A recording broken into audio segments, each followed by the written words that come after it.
Let's go live with Jack Kelly. Welcome to the one-of-a-kind LinkedIn live show that will help you with your job search and advancing your career. We will bring in educated career experts who will share their insights and give you inside tips on how to be successful in your job search. Now let's get into today's show with your host, Jack Kelly. Okay, so welcome to Let's Go Live with Jack Kelly. And today we have a fantastic group of people. And let's just jump into it. Well, before we jump into it, just to let you know, the whole idea behind this series is for compliance, legal, risk, anti-money laundering, related folks, and even people not in the space who want to know the trends, what's happening, particularly what's happening within the whole regulatory space. And secondarily, what does it mean for jobs and opportunities? You know, what areas are going to be hot, which not so hot, which is cold. So this way you can kind of figure out the direction of your career. So with that, let's just jump right into it.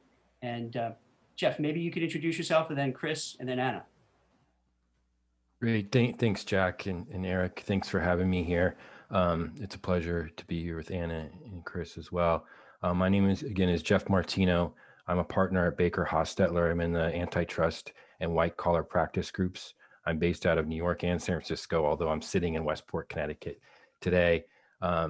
Prior to joining Baker in 2019, I was with the Department of Justice for nearly 20 years in a couple different roles, senior leadership roles that included at the Antitrust Division. I was chief of the New York office of the Antitrust Division for 5 years. I was also in the U.S. Attorney's Office in Arizona for a couple years as the chief of the Public Integrity and Financial Crimes Unit down in Tucson, Arizona. And so what I'm going to bring here today is talk a bit about what's going on in antitrust and also just what and maybe the effects on the labor markets. But again, thanks for having me, Jack. Oh, our pleasure. Thanks. How about yourself, Chris? Thanks, Jack, and glad to be participating with such an esteemed panel.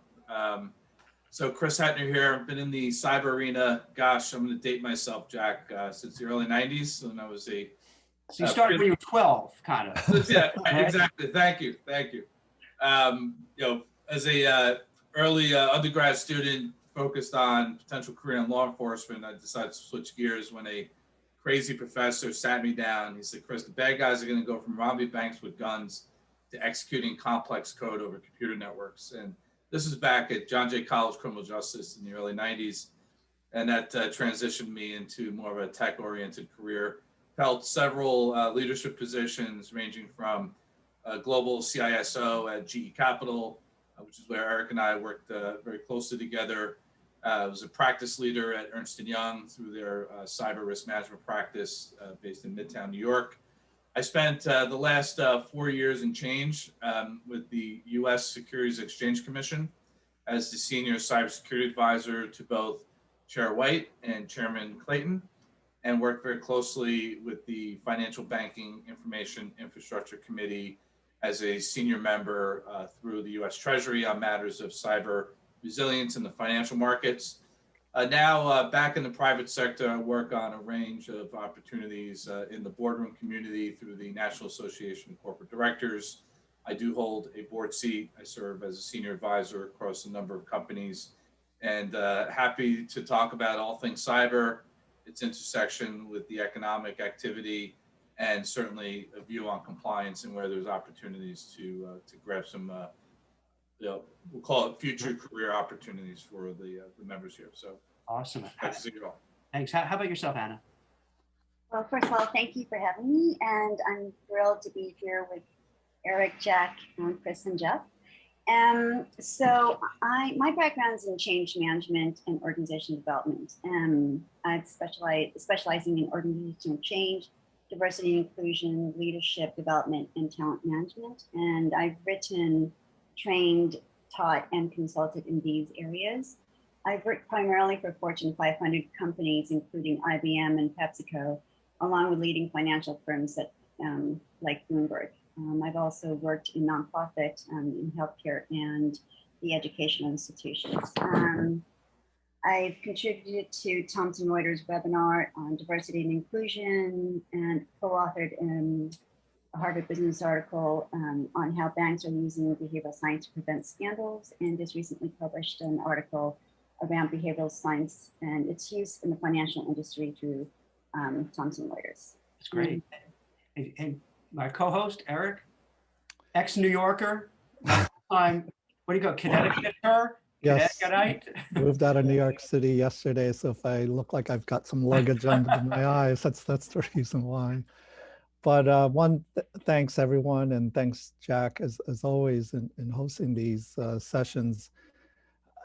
Some in the audience may wonder, how do we get very different backgrounds to talk about common issues?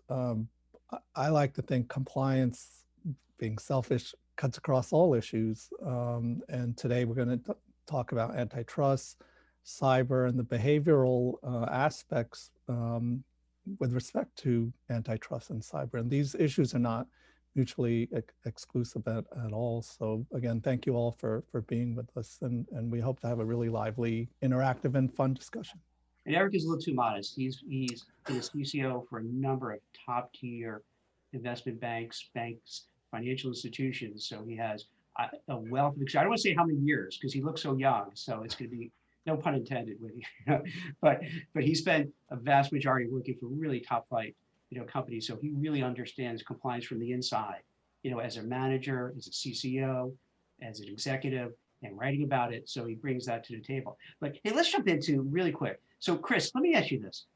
You hear about SolarWinds, right? It's SolarWinds, right? That's that big hack. And then you hear about Russia hacking things, China hacking things. From the inside, dude, you spent so many years doing this. What's the real deal? What do we have to worry about? And what's just rhetoric? Well, look, the supply chain is definitely a point of interest from an adversarial perspective. Think of it as, if I can take an organization out individually, that becomes more of an effort. Versus You say take it out. What do you mean? Just like you're able to attack it so they just can't do business kind of thing? Well, it's a number of things. It's taking it out in terms of causing disruption in business, but also stealing their intellectual property and causing damages. What's interesting about the SolarWinds breach, which is quite massive, and it starked a difference between an individual attack versus a supply chain hack. SolarWinds is used by tens of thousands of companies across the globe, including governments, private sectors. So when you're able to attack a company that's so embedded into the fabric of the ecosystem of supply chain, you're able to get a bigger bang for your buck. So now I've got a relatively widespread footprint across a number of institutions where I can enact some type of disruptive damage. I can siphon intellectual property. I could potentially cause confusion. And now, is that happening right? Is that happening right now? Like it was big news for a while, and then we don't hear it. So, but behind the scenes, is there, is this still going on?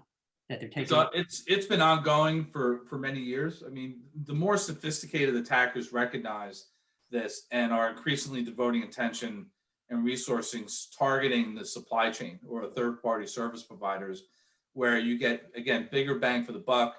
And companies that are down the chain in terms of suppliers allow them to compromise a multitude of institutions at once. And look, the damages from cybercrime, according to the World Economic Forum for 2021, is projected to reach $6 trillion in losses. So these are real dollars and cents. This is a lucrative business for both state actors, criminal organizations, the lone wolf. And I wouldn't discount the insiders that have trusted access to your sensitive resources in the company. Do you need to be a hardcore tech person to get in this space, or are there people who aren't they didn't go for IT degrees or mechanical engineering or what have you? Yeah, I mean, from a career perspective, look, my career started in I was light tech. I wasn't a heavy tech or a computer science major. But I was more interested in a trajectory to law enforcement, and then I forced myself in the my early 20s to develop some technical skills. But there are other individuals within the cybersecurity ecosystem that lean more towards a governance, risk management, compliance angle that provide that regulatory expertise to ensure that you have appropriate protections and you understand the implications of not having the right level of defenses and controls. Jack, I would add that the skill sets are a reflection of the interdependency first in terms of start to finish when there is a cyber attack, or how to prevent, detect, and then respond to a cyber attack, but also the interconnectedness of all the industries, whether vertical, as Chris is describing, in terms of the B2C consumer, but also the supply chain behind it, and then all the horizontal industries that are connected to it. And I think Homeland Security, CISA's infrastructure pronouncements as it relates to what's critical infrastructure from a cyber point of view, and therefore Homeland Security point of view, highlights the diverse skills that are needed to address these types of issues. So cyber is one piece, an entry point, if you will, but it's really, what do you do to prevent, detect, and react to these types of attacks? And to kind of segue into antitrust, is companies are becoming more concentrated. Some analysts are talking about merger Mondays. You probably hear that phrase, where there's more and more acquisitions. So the concentration of companies, and therefore, Chris, I don't know if you agree, the likelihood of attacks during all this activity could create more vulnerabilities. Yeah, it certainly can, and companies realize that, and they should be paying more attention to the supply chain exposure, particularly on the exposure associated with a potential acquisition. We've seen in the 2018 SEC guidance on disclosure, it places clear guidance as to what degree you should be evaluating cyber risk associated with an acquisition. And in terms of, Jack, the analysis on skill set, yes, you have the very technical day-to-day operators that are in the trenches, attacking the bad guys, removing them off the network, reversing the malware.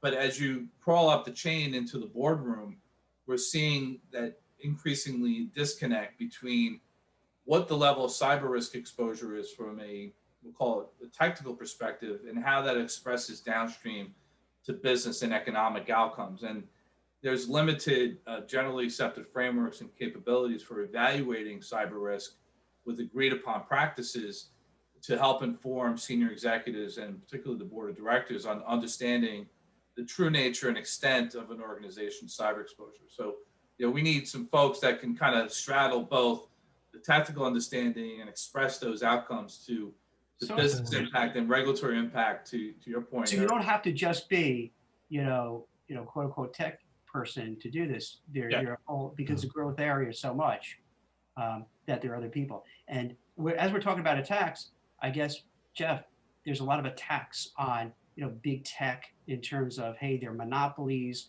they're running the table, they control everything.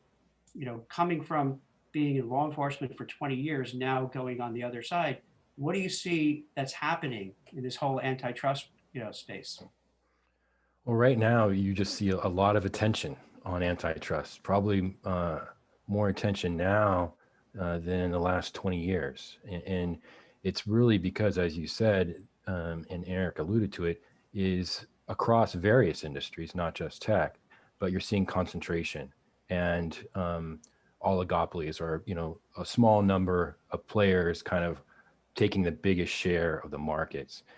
And that can cause concern with consumers, and if they're paying more, if they're not getting quality, right? And so right now, there's a lot of interest in antitrust because of big tech. I think that's kind of the primary industry out there. DOJ, as well as the states, have filed cases against certain companies in the space for being monopolists. And as a monopolist, being a monopoly itself is not illegal. It's what are they doing? How are they abusing their power? And that's where, you really get into the weeds and look at behind the curtain to see what they're doing to maintain that power. And again, that's happening across various industries. And the Senate and the House are both been conducting investigations in multiple industries, but with, as you're right, a focus on big tech. And yeah, it's interesting. And it really is across the board. I guess big tech, because people are familiar with those companies, but it really runs the gamut. right? It does. It can be in really any industry, healthcare, which is obviously so important right now. But there's been concentration amongst hospitals, and so you have maybe vulnerable um, patients who aren't able to get access to the care they need within an hour or so. So that's obviously an area of focus. But you also have food. There was a big cartel case about tuna manufacturers or tuna suppliers, where the CEO ended up going to jail. It's so wild. And Because you don't think in those terms. I think I don't want to speak for everybody, but just like you don't think in those terms. Chicken You're like, broilers too. Amazon's apples, not tuna companies. yeah, no, antitrust touches everybody. I think you can walk across any industry and see how it has been affected by antitrust enforcement or regulation, and really, what's on your table, where you're going to eat, but also, as you have things delivered to your house now, because you're not going out to the store. So it's really an everyday issue. And there were also tangential ones because we spoke the other day, and there seems to be, this anti-poaching kind of thing. Maybe you could talk a little bit about how there's this underlying thing for job seekers who I wasn't really aware of this, that could be impacting your job. Yeah, so it's always been illegal for companies who compete for labor to agree not to solicit each other's employees. There was actually a big tech case in California. The Department of Justice brought that civilly, so no one was going to jail.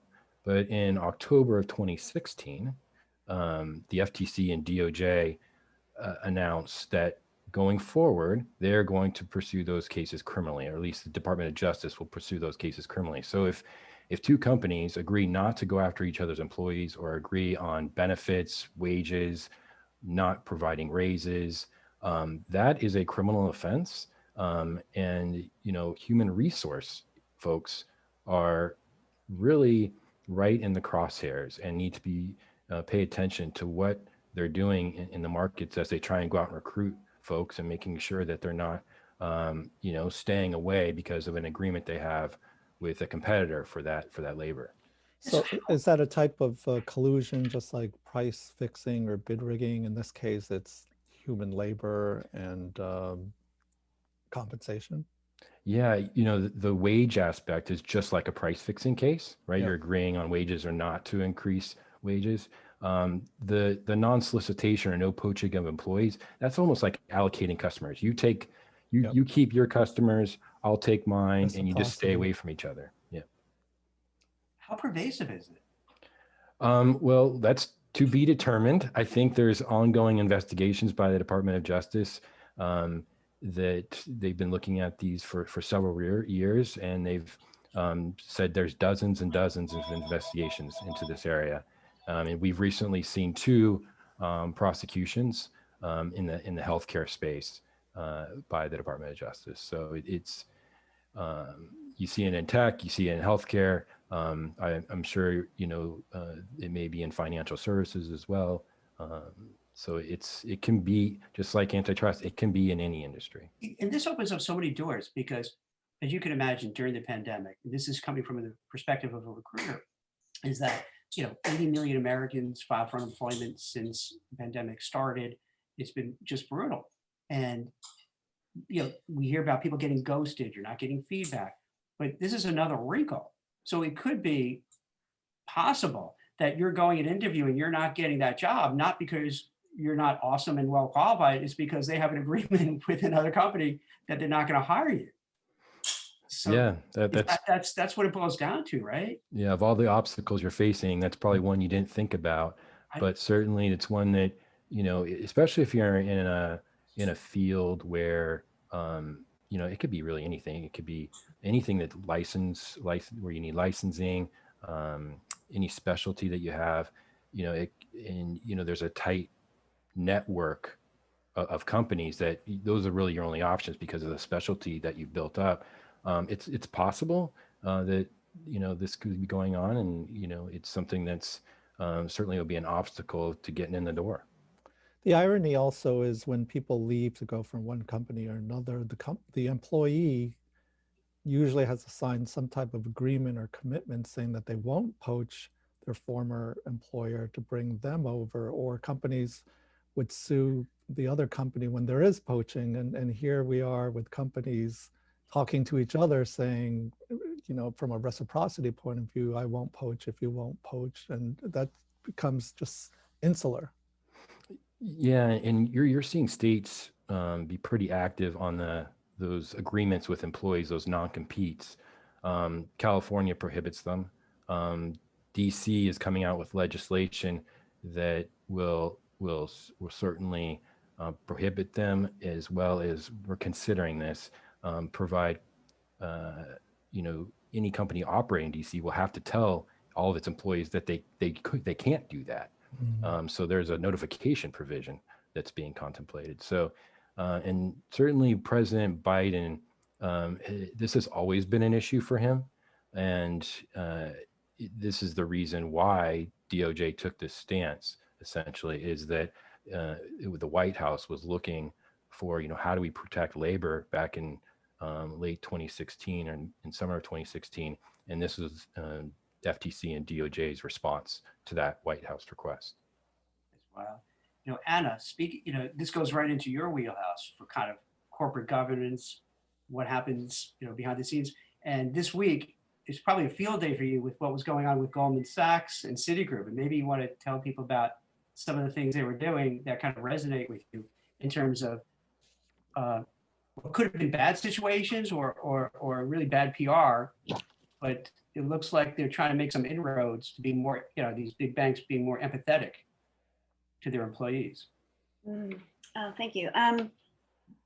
There definitely seems to be a change in the climate in regards to employee engagement, looking at an employee more than just as a worker, but as a whole person. That's becoming more of a trend. And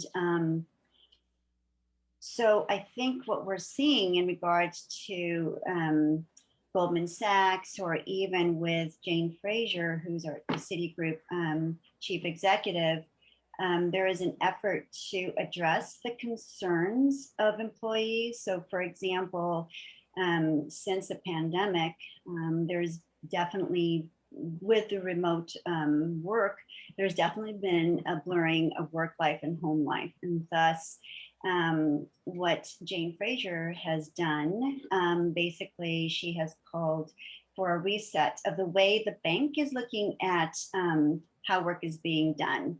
And so, for example, she has declared a reset day to be on May 28th for employees, where it's a free day for everyone. And she's also initiated Zoom-free Fridays, so that there could be more of a balance. And she also is designating a hybrid situation whereby at least 3 days will be spent in the office. So, if you think about some of the workplace policies in terms of flexible arrangements, which were harked back in the 70s, telecommuting, for example, was always talked about and was definitely a need for a lot of employees for companies to pursue. It didn't gain as much momentum, but obviously that's changed given COVID and so forth. And we've seen a number of companies, especially within the financial industry, who were able to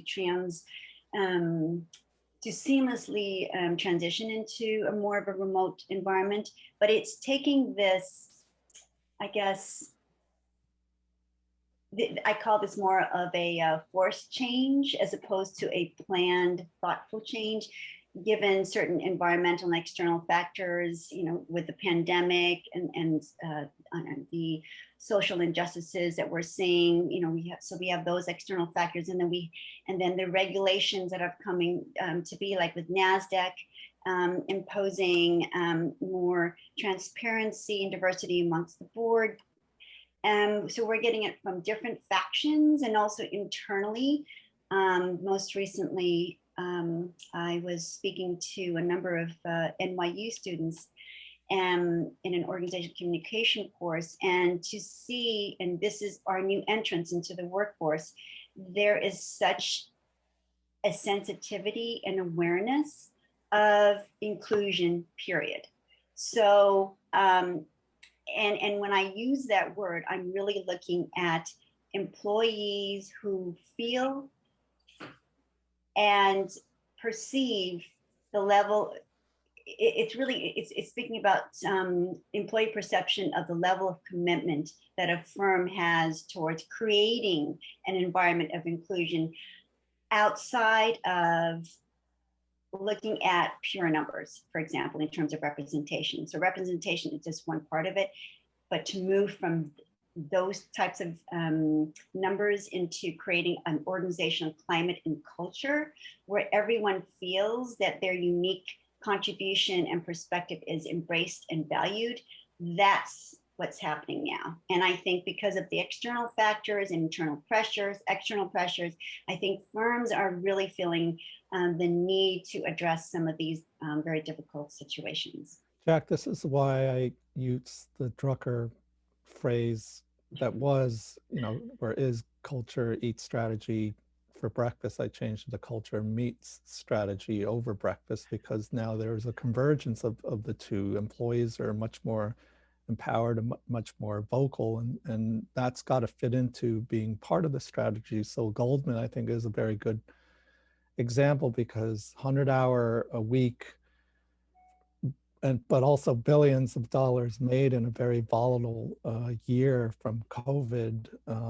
What's right, what's wrong. So you need to look at both the strategic direction of the firm, but also the people involved in executing that strategy. That's the culture.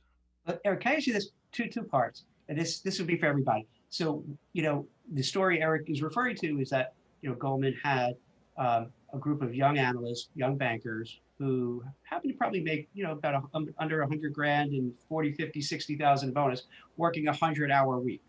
And they aired their grievance on social media, and quickly Goldman tried to do damage control, say, hey, we'll give you Saturdays off, which is kind of, I don't know how to respond to that. You would think they would do a little more, because even that message, we'll give Saturdays off, doesn't really make it sound like we're really doing something. So what do you think collectively, where everybody's been in their respective fields for a long time, is this going to stick, where companies are going to be more caring about the mental health, the well-being of their employees, champion social causes that their workers want? Or is this kind of just one snapshot in time and then it's going to go back to the way it was? What do you all think?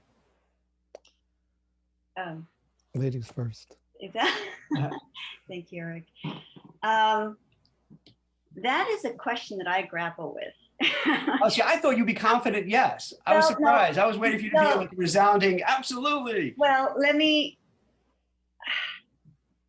I'm approaching this very from the perspective of change in general, because you're talking about a convergence of almost mind, body, and spirit, if you will.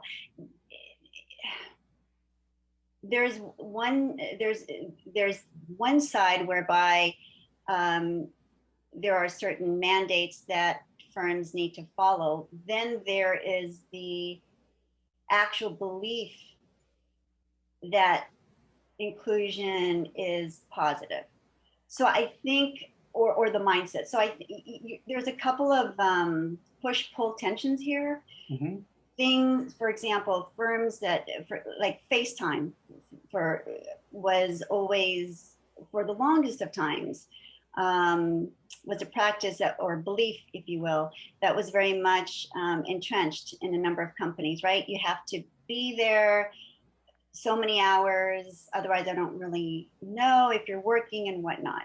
So I think that you've got long-held beliefs and practices that you're contending with, and versus the pull of we need change.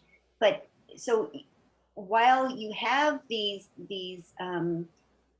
factors that are pulling you to change, it's a resistance factor, right? Do you believe it? Do you want to do it? And so forth. So what's going to happen, I think it's going to be a challenge and very important for firms to be able to decrease the dissonance between mindset and philosophy, which is vis-a-vis leadership. This is where leadership plays such an important role, to be able to think long-term and to believe and engage all stakeholders so that there's an ethical and responsible way to respond and to act in this world. So versus the actual practices. And so if there's a dissonance or an incongruity between the two, that's going to create a lot of question. Not to mention creating psychological safety within companies. That's huge in order for inclusion and for culture to make a long-lasting change. Traditionally, organizational change and change cultures and such, 70% of large-scale change efforts have failed because of the lack of sustainability. Can I pose a question to see? I'm curious. Maybe this sounds tone deaf or politically incorrect. Jeff, I'd imagine in your career, and Chris, in your career, Eric, your career, you guys probably work crazy hours. And in a way, is it a trade-off to succeed? You know, like we see the 100-hour work week and we're like, oh, that's horrible, that's terrible. But those young bankers who are making, let's say, 150,000 and they're 22, 23, 24 years old, could end up making millions of dollars down the road. So some of these things is kind of, is it okay to say, hey, I'm going to put in lots of hours, give up my life, defer gratification, immediate gratification for long-term success? I mean, is that a thing too? Like Chris, I'm sure you put in tons of hours to get to where you are. You're not going to be, at the level you were at the SEC without working hard. Same thing for you, Jeff, right? As a partner at a firm, you're probably going to be working around the clock. I'm probably the wrong person to ask, given that cyber never sleeps, and Yeah. So you are working a lot of hours, right? It's like, yeah, I mean, even as a junior analyst back in we'll call it the late 90s, 2000, when I was hands on keyboard, maintaining the lights, keeping the enterprise secure. I mean, I'd receive calls at 1, 2 in the morning. Hey, we have an outage. We have an issue. so you were always on. Solve this before, and I was obviously working from home then, or hey, we've got to go into the data center and work between midnight and 7 a.m. to perform all of our change requests so that the business can continue to operate. So there's a degree of, at least within the cybersecurity industry, yes, you've got to realize the forces working against you in terms of the balance between the demand and the supply of resources. But cybersecurity is an area that you're constantly working. And in terms of the multi-million-dollar payout, probably not a great analogy within cybersecurity as compared to an investment banker, where you're more on the buy side. You're informing tens of millions of dollars in M&A activity, but at the end of the day, it's a personal introspective decision that you have to make. Are you willing to take this on and go at it? Right. Like, yeah. Jeff, I imagine the hours you put in or are probably going to put in right now as a partner of a law firm has to be enormous. And I'm not saying it's a bad thing, but this is kind of the interesting thing is like, isn't it everyone has kind of that choice what to do? Yeah, it is a choice. And certainly how you get paid as a lawyer is you bill hours, right? And so the more you bill, the more you get paid. That's the name of the game at most places. But you've got to have perspective on what's important in your life right. And balance that with work. And that's, for me, family is very important. And I think it's difficult in these times where you can be on Zoom all day long. You don't have to travel, so you can be with clients that much more. You can do that much more marketing because there's no real downtime. But then you also are making lunches, making breakfast, and those are things I love to do. So and I would take time out of my day to make sure that I focus on that, and then also have personal time for me that I do my own thing. I play soccer, so on Sunday mornings, everybody knows Dad's out on the field for 2 hours, and then I come back and I work, and then I play with the kids, and I make dinner when it was my turn. Sometimes, mostly I'm washing dishes. But I think it is a choice, and it's important, even as somebody entering into the labor force, coming out of college. Just know what you're getting into. Go in eyes wide open. Talk to people who are very successful. Coming into the law firm that I'm at, I was very impressed with the leadership and how they place value on work-life balance. And that's why I chose the firm that I did. So it's important. Yeah. Let me ask you a hypothetical question. Oh, I'm sorry. Go ahead, Eric. I was just going to say, you have to love what you're doing, whether it's work or Yeah. life. And hopefully it's life over work. And it took me, decades to figure that out, and decades of my wife reminding me. But the other thing too, just going back to Goldman, is bankers are very privileged. They make a lot of money, and 150,000 doesn't sound like a lot to some, but that's a lifetime 22? for many people. Well, some people are struggling, as we speak. So I think it is context, it is perspective. It shouldn't solely be about money. You have to enjoy living, you have to make a living, but if you don't have that balance, whatever degree it may be, then is it really worth it? And then the CEOs, they make millions, hundreds of millions and billions, which is a whole nother topic in and of itself. But this is where, going back to the main topic, antitrust and cyber, there are risks out there that people need to be focused, energized, enjoying what they're doing with the right balance. See, so interesting. I think you hit right on the head. So that's like what I tell my kids, because you want to find that intersection of something that you're happy, you like doing, and you have the skills to do it. Because if you do, then it's not work. Best case, it's kind of fun because you enjoy doing it. Like I could tell Eric, you enjoyed being a CCO. And so if you're working long hours and all that, it probably isn't as bad as somebody else who's like outside in 100 degrees working on the highway doing construction that's just miserable doing it, but they have to pay the bill. So it's if you like what you do and you're good at it, right, and you make money at it, that's like the perfect thing. And Anna, I want to see, this is also, I think, what you were alluding to before, you were talking about. I've noticed, and I'm curious about what you guys see as well, is that with my kids who are Gen Zs, and there are a lot of young people in my office, they have a very different perspective of work-life balance than a Gen X or baby boomer. And they want definitely, it seems, I think this is what you're talking about too, they want that balance to have a life, but have a career. And they want, and also they want companies that share their social issues, their political issues. Ethical. I think, right? Yeah, and if I could just jump in for a second.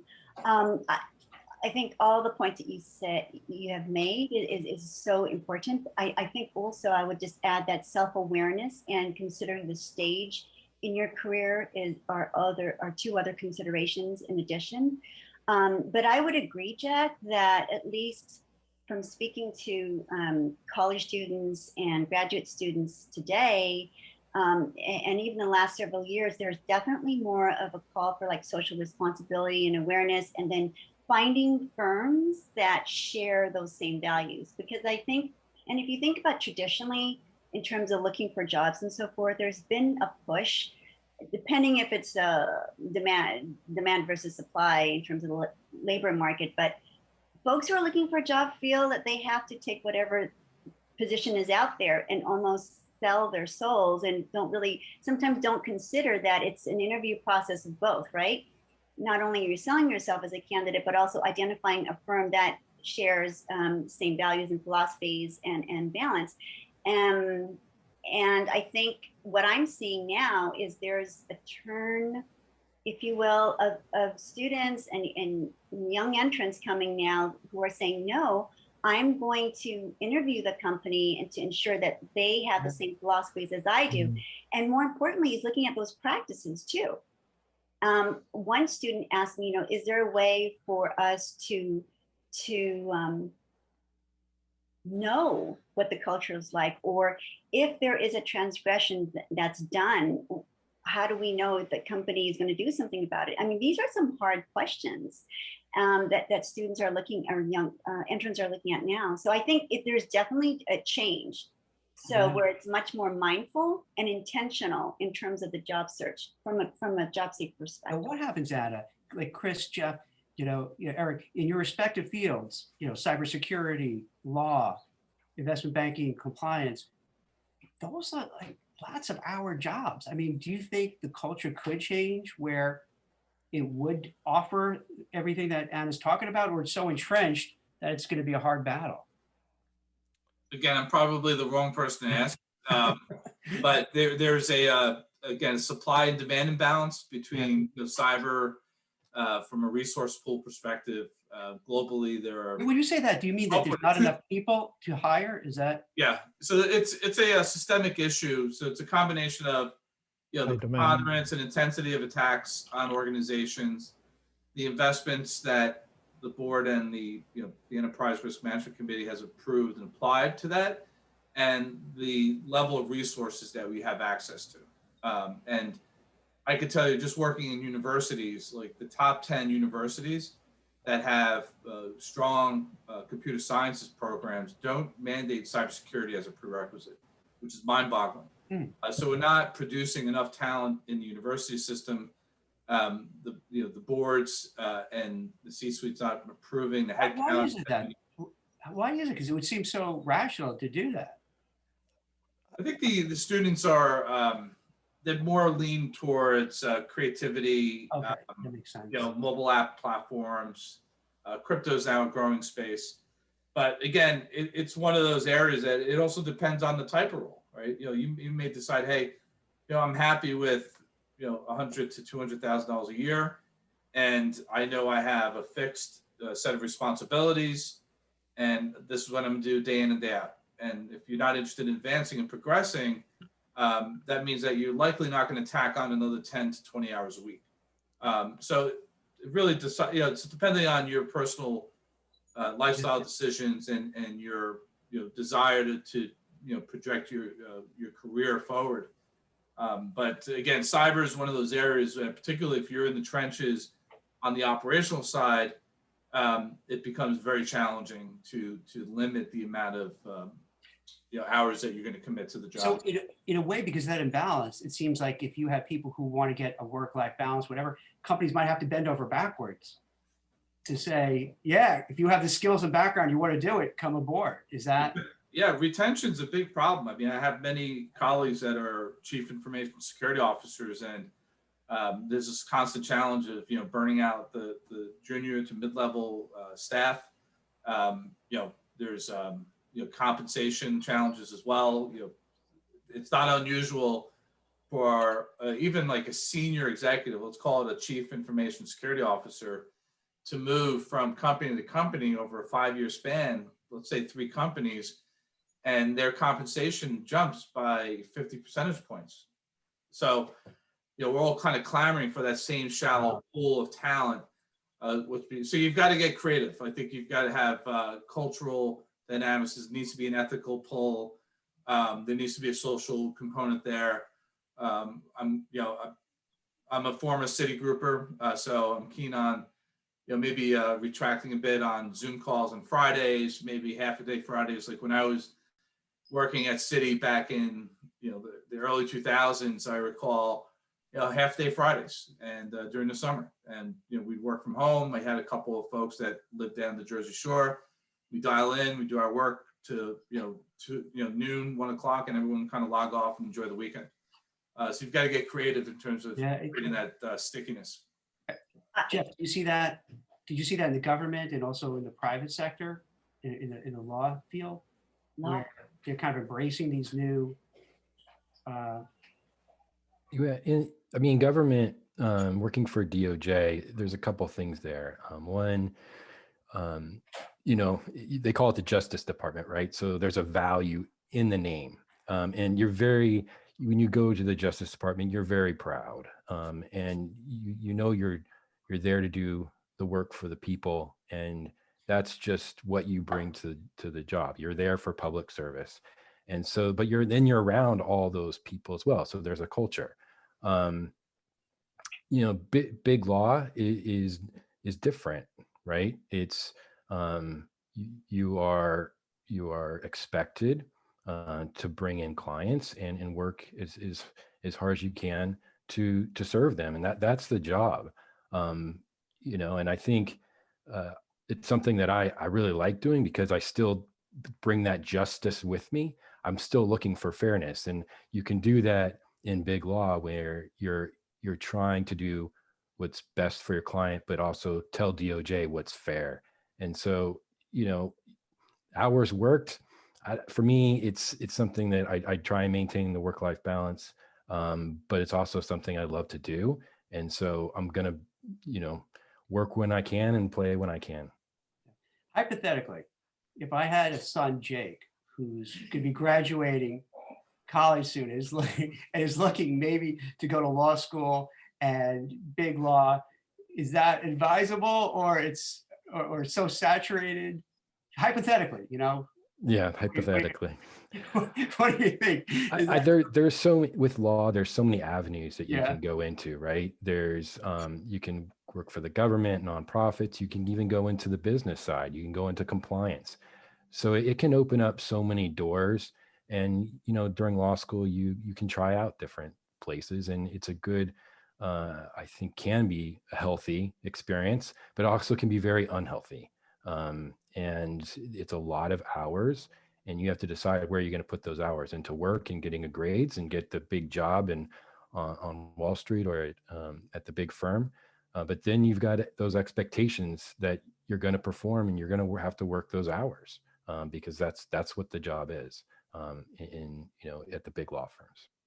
Hey, Jeff, I was just thinking, I think also from if it was a female looking to become partner, you've got another set of challenges that one would have to consider as well.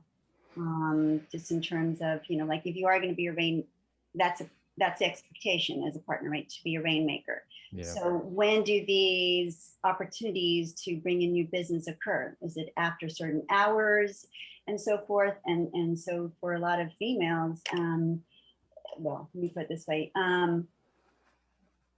There is the second shift, right? There's work and then still maintaining the responsibility of family in some cases. So I think that's, I just wanted to throw that in, that's something to consider as well, as if it's a woman looking to become partner, and that there are challenges that they need to be aware of as well. And I think that's, you know, talking about changes, for example, that corporations could do, or in certain fields, that, you know, maybe that would be an area for a law firm or law, for example, to look at it. Are there ways to change practices so that it is much more supportive of all folks? Jack, I think just taking the different themes into your question, if I could paraphrase, is ESG and long-term stakeholderism here to stay versus, you know, are we going to go back to short-term profit maximization and utilize the staff, you know, to the bare bone, 100 hours a week, so to speak? I think right now, at least next 2 to 4 years and probably beyond, because the next generation of Gen Zs and millennials that are our future leaders are going to expect a greater work-life balance, are going to expect a different work environment ethically and otherwise. And that may mean less profit, but I think longer term, not to sound Pollyanna, but I think the demands are there to have more diversity, equity, and inclusion. And CEOs should not expect that this is going to pass over in terms of short term. That pressure, if anything, is going to build. And that means, you know, skill set wise, a couple other waves going on. Just going back to the main theme of antitrust and cyber, enforcement actions are going to increase. So that means the demand for cyber people, the demand for people that are experts in antitrust, particularly in the technology field, is going to grow, but it needs to be now calibrated in a way that there is work, but there's also life that needs to be addressed by the CEOs. So final point is to Chris's earlier point, the board needs to be made more aware, management needs to change and actually invest in the technology to make work more efficient. A lot of it is still manual labor, so to speak, and it feels like working on, you know, the construction, very manual, but in fact, the technology is out there. So skill set, people should get more familiarized with AI. They don't have to be tech experts, but certainly comfortable with AI and robotics, because that is a necessity, and other firms are already pulling ahead. That's great. Eric and everyone else, I can't believe an hour just flew by. Is there anything that maybe Eric and I didn't ask or bring up that you feel, oh my gosh, before it's over, hey, here's a trend, here's something that I'd like to just bring it to everyone's attention? If I may, I do, and Eric, I'm going to support your point on this. I do see a trend in companies moving forward. And I think having a different set of values from the generations that are coming forth is going to be another added pressure, which will force change. I want to just mention that the way I see it is, you've got, in terms of culture, there's a preventative piece of it, and then there's a proactive / positive response to situations that emerge, such as in the Goldman Sachs situation, and they were able to respond positively to the concerns that the analysts have brought forth. So I think there is hope, but I think the key here is sustainability, and ensuring that, what we're seeing thus far is just a lot of, there's mandates for the top that say vis-a-vis changes in more diversity at the board level, but I think that needs to cascade down throughout the whole organization and workforce, so that there is that diversity of thought, perspective, and so forth, and background. And certainly, focusing on the mid-management piece. According to Gallup, even though I believe it was like 39%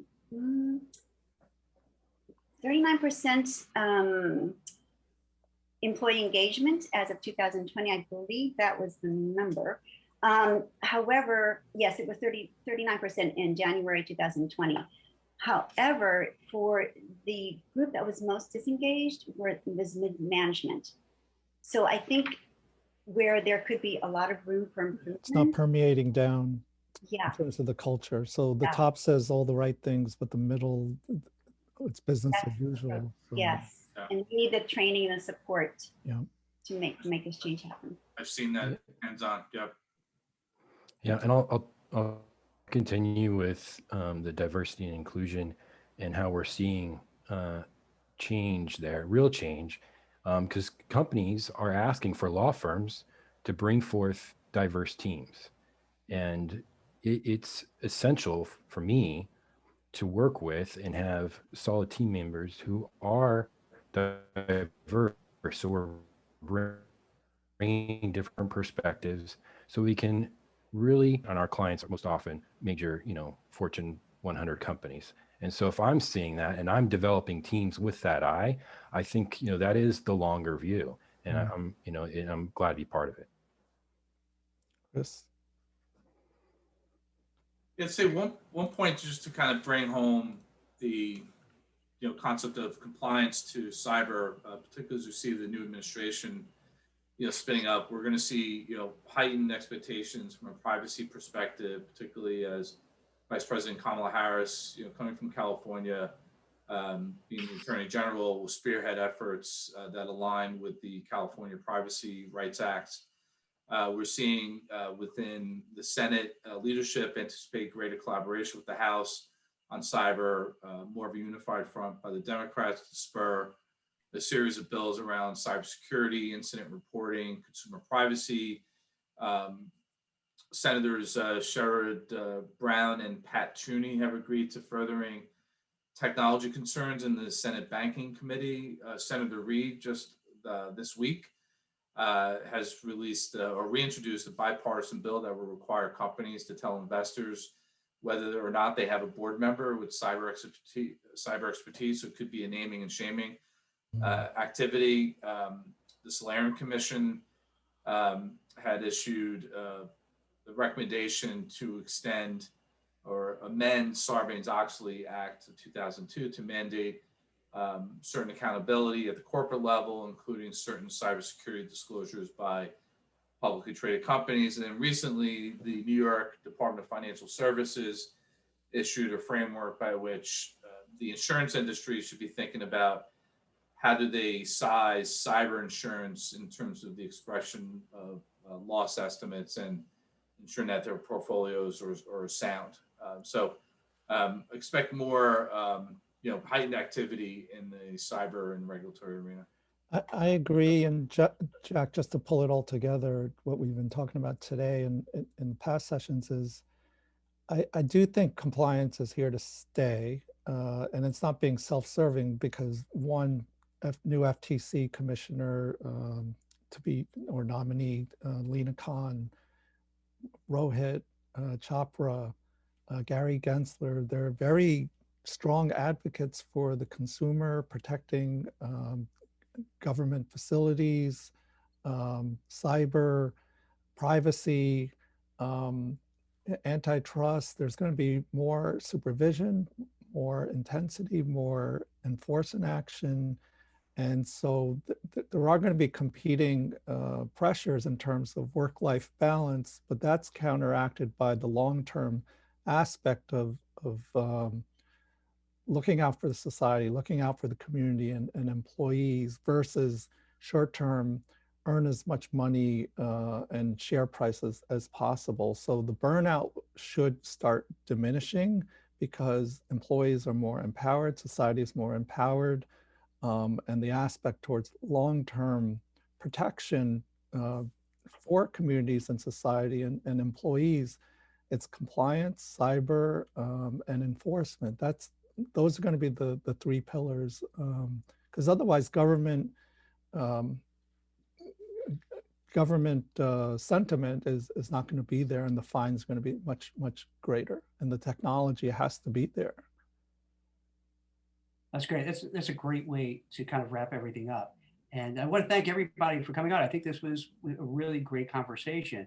And for the people watching it now and watch it later on, I think you got great exposure into a whole lot of themes, whole lot of issues, getting a taste of the cybersecurity, what's going on in antitrust, compliance, diversity and inclusion, corporate governance. So kind of put a lot in there. And if everyone's okay with it, usually what we'll do is kind of just tighten it up, edit it, and then we could put on your LinkedIn bios, and so people could reach you if that's okay with everybody. Sure. So that if people want to contact you or reach out or get clients or whatever the case may be, we'll put it on there if that's all right.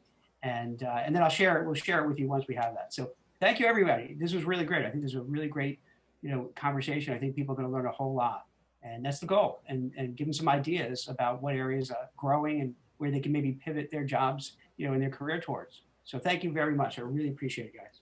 Thank you. Thanks. Thank you. Okay. Bye. Take care. Bye-bye. All right, bye. Hope you enjoyed this episode of the WeCruiter podcast. If you want to check out other great content from WeCruiter, make sure to visit us at wecruiter.io. That's WECRUITR.io. We offer tons of great resources for job seekers and professionals, so make sure to check us out today.